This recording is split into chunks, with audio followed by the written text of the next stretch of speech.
And here you can see our value, if false, is going to be today minus the start date. Okay, so the nested if function shown up here in the formula bar, the logical test takes care of any values that are greater than the total number of days each task is going to be completed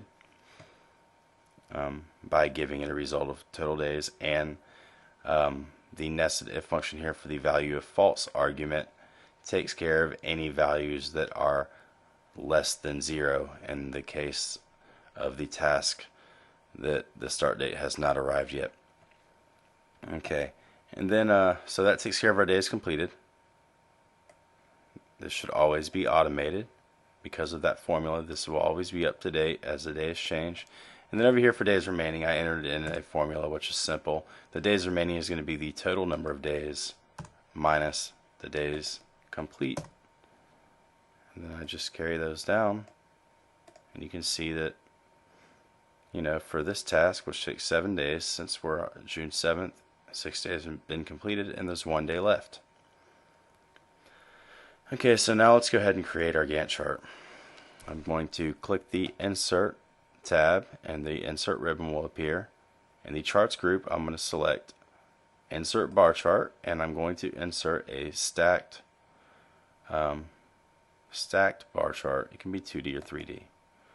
Okay, so now you can see that our chart area is blank, but it appears. So chart area is there. I'm going to right click on the chart area and click on Select Data.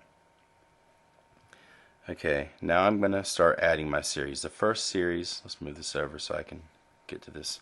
The first series I'm going to add is the start date. So you can see that the Edit Series dialog box appears where I start entering in my data to get my chart. And for series name, click on Start Date. And then for series values, I select my start dates and click OK. Alright, now here in the horizontal category axis label, I click Edit, and I'm going to select my task.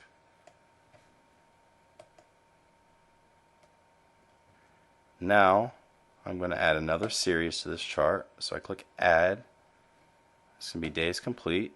Just select the column, and then for series values, I'm going to select the days completed and click OK.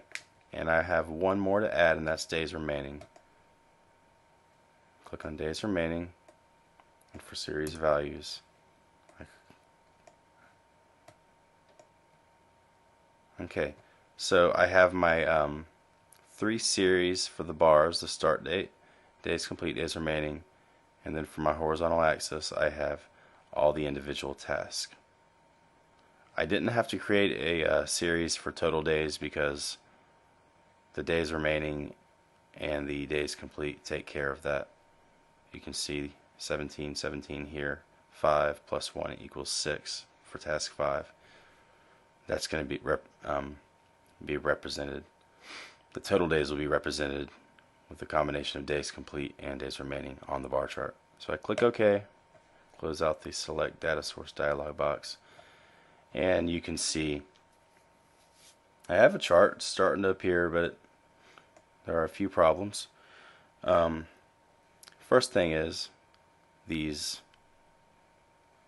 long blue bars. What that is you can see the date. This goes way back. Even though our project starts on May 16th, the chart automatically gives us some space. It's automated, showing a little bit of a cushion of dates starting at March 27th. Another problem you can see is that our tasks are in reverse order. Okay, so I can kind of hide this right here, the blue bars, which are representing March 27th all the way to the start date.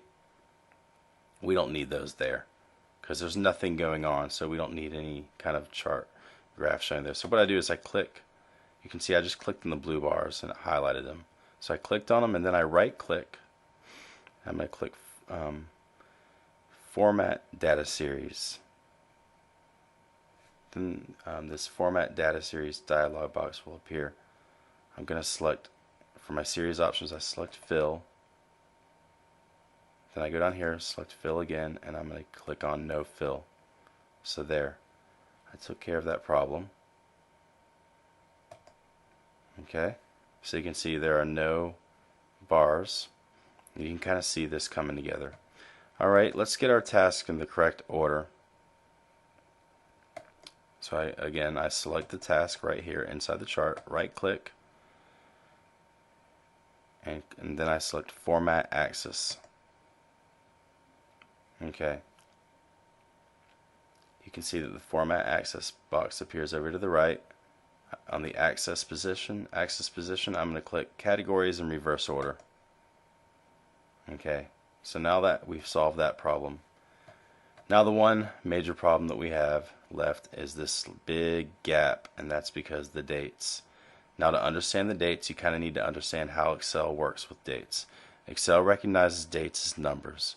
I'll show you what I mean. You can see right here, I click on a date. Now let me change that to general, right? To a different format, and you can see that it's actually a number. Number 41,410. There's a serial number system with dates. Okay, so to fix the dates, let me click on the dates up here, the date numbers. Click on Format Axis, and there's a minimum right here. It's at auto. And minimum, I'm going to remove that number, and I'm going to manually type in the start date or a few days before. Let's just say 41,400. So I'm manually entering in a date there by its serial number. So anytime you want to know the date serial number, just click on the date and go to general. Alright.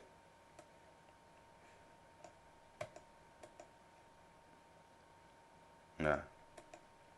Just did auto again. Again, let me 41,400. Enter. And there it's reset the dates. And now let's get our dates back to the date format. Okay. So now we have our Gantt chart created, showing progress. I can stretch this out. You can format your chart, any way you want. Stretch it, resize it according to your preferences or your boss's. And now that we have this open, you can obviously change the design and the format of your chart. But there you can see right here that task 1 has been completed, and task 2 has been completed, represented by the color. Task 3, task 4 is partially complete, and those are the days remaining. These tasks overlap, but as the days go by, these will start to fill in, meaning that the days are completed each task. So there's a Gantt chart, automatically updated, showing progress as time goes by in Microsoft Excel 2013. I don't think there's another Gantt chart tutorial that's this advanced on YouTube, and that's what I think makes this one a little bit different than the other ones. It is complicated with the formula, and you do need to understand it. If you don't understand it, you can at least pause my videos and enter the just kind of copy the formula, and eventually it will click. You'll get it. Anyway, thanks for watching. Be sure to check out all of my other videos for tips and tutorials on Microsoft Excel 2010 and 2013. Also, visit my website at Excel for Noobs. These videos are free. The only way that I make money is from advertisements. So, we need to get ranked up in the search engines, and the way that you can do that is just participate in my videos, and by doing that, just comment, rate, subscribe, share. That'll help me get views. The more views, the more motivation I get to create videos, free videos for you guys to learn from. So anyway, thanks for watching, and have a fun time.